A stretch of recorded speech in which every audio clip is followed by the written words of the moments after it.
I have really been struggling to fly in the last 3 weeks or so. We have had constant stormy conditions, and I'm not just talking about the weather either.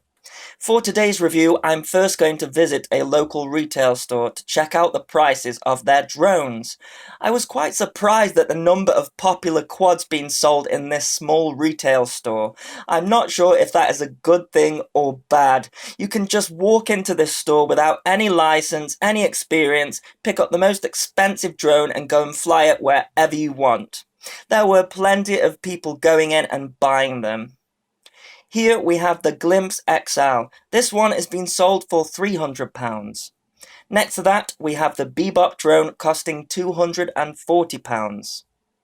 I've not heard of this one before, but it is a brushed quadcopter and it is much cheaper at £100.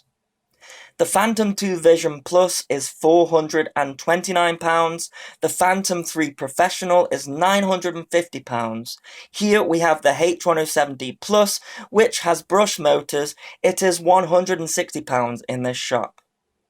We have the RC Logger Extreme, which is a brushless mini quad costing £100. They are also showing the unique Q500, but it didn't seem to have a price tag on it. They retail for about £850. And finally, we have the Blade Chroma at £900. If you noticed, all those quadcopters were mostly brushless and very expensive. So if you don't want to spend that much, but want a brushless quadcopter, what do you get? Well, this is the Bayangtoys X16 brushless quadcopter from lighttake.com. It is a hybrid toy-grade quadcopter that offers brushless motors and ESCs. It's a 350 size model, the same as a DJI Phantom or a Syma X8, and it costs £89, beating out any of those drones in that shop. On the channel a while ago, I made my first cheap brushless 450 size quadcopter. In total, it cost around £160, which wasn't bad. It used the same motors as this quad, so before we take a look at the more negative sides of this quad, we have to remember that you get quite a lot for your money. In the box, you get a 720p camera with an included 4GB micro SD card. The camera is removable using the quick release button underneath. You are given two sets of 8-inch blades, a 3-cell 2200mAh battery that uses a banana plug. There is a spanner for taking the prop spinners off to remove the propellers, as well as a micro SD card reader. We are given a screwdriver and some screws for adding the landing legs underneath, and the battery charger which charges via the balance plug of the battery. It takes a long time to charge with the standard charger, which charges at about 0.7 amps. However, if you have the right plug, then you can use this with a hobby grade charger. The description of this quad in all of the online shops seem to have the specs incorrect. It's advertised as having altitude hold, but it doesn't. The instructions say that it does 360-degree flips. However, there is no 360-degree flip button. I couldn't find one on this model anyway, unless I have a faulty controller. It's also marketed as an aircraft that will return to home, but this GPS antenna on the top is a fake. It uses one key return to come home, which I really would not advise on using with a brushless quadcopter.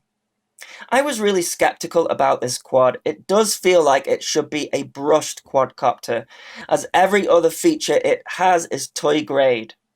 The camera is very similar to the Syma range, and I can see straight away that it's going to vibrate in the air. The mount is pretty flimsy.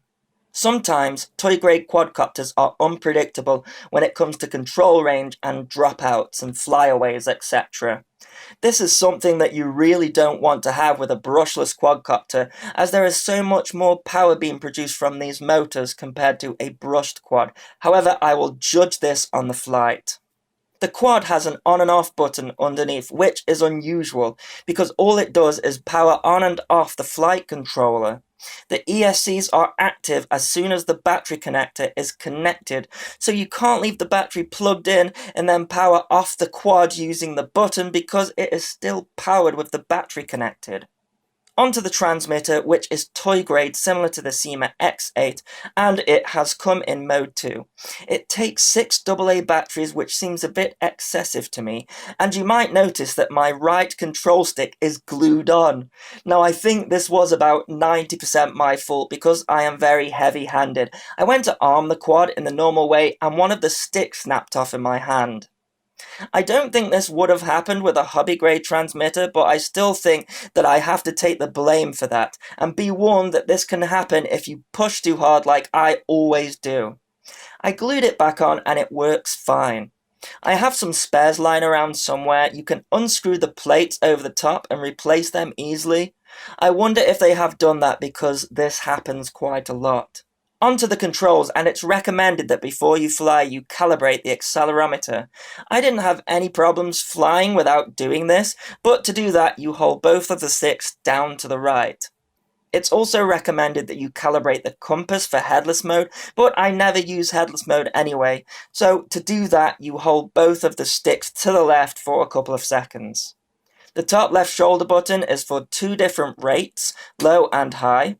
The right button does not seem to function. This is the button I thought would be for 360-degree flips, but in the manual it's not marked down as anything. Down on the right, and the top button takes a photo. The right button starts headless mode, and the bottom button turns video recording on and off. The middle button is 1 key return. The left button is not active, and none of the buttons down the left-hand side of the transmitter are active either. The rest of the buttons are for the trims. Before I take this for a fly, I want to address just a couple of things. Early versions of this quadcopter had pink motors. These were known to have an ESC or motor problem, and they would randomly flip over in the sky and drop to the ground. On the box of this one, it says that it's the upgraded version. It has silver motors, and I have not experienced any problems with it. Let's go and take it for a test flight.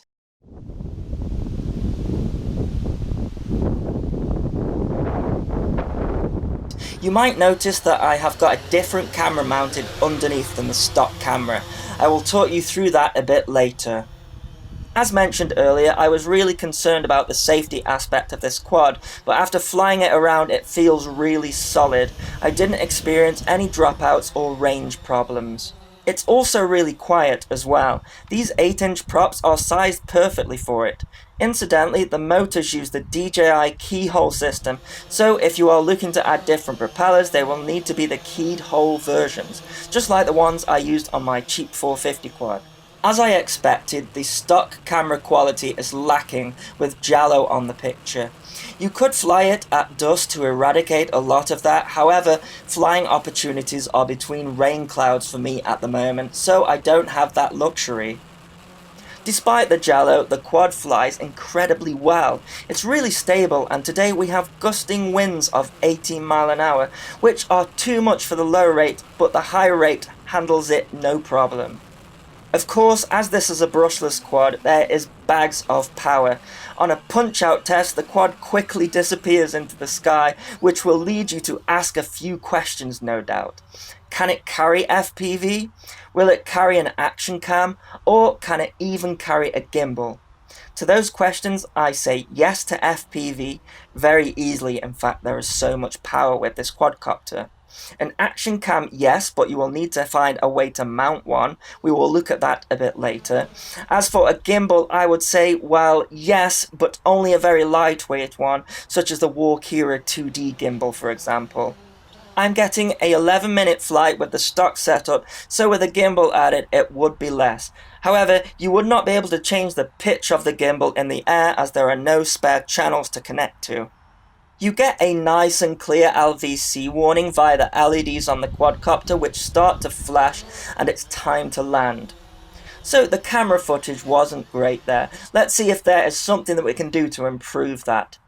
I have removed the stock mount and cable tied it to this vibration mount.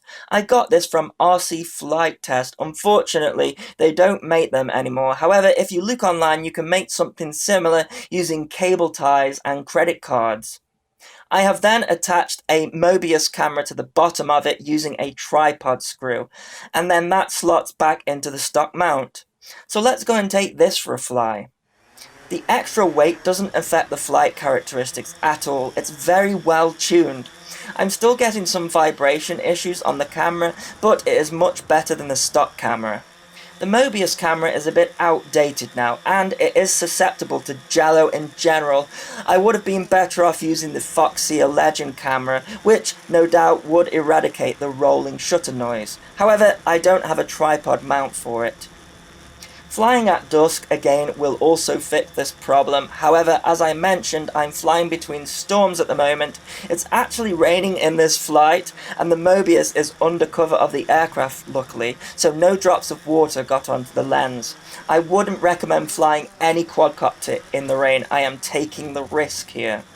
So, to conclude, this quadcopter is a good deal. However, if you were attracted to it by its return to home claims and altitude hold, you will be disappointed. I'm not keen on the quality of the transmitter either after the stick snapped off in my hand. However, that was most likely my fault, and a better quality transmitter would no doubt bump up the price.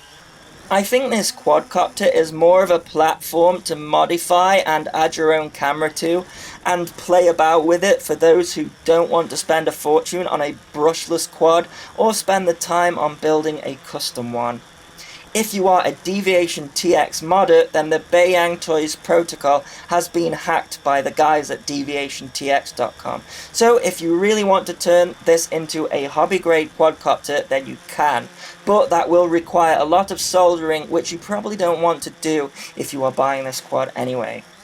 Thanks to lightate.com for sending this quadcopter in for review. I will put a link in the description if you wish to buy it. You can follow me on Instagram at andyrc_channel for more content.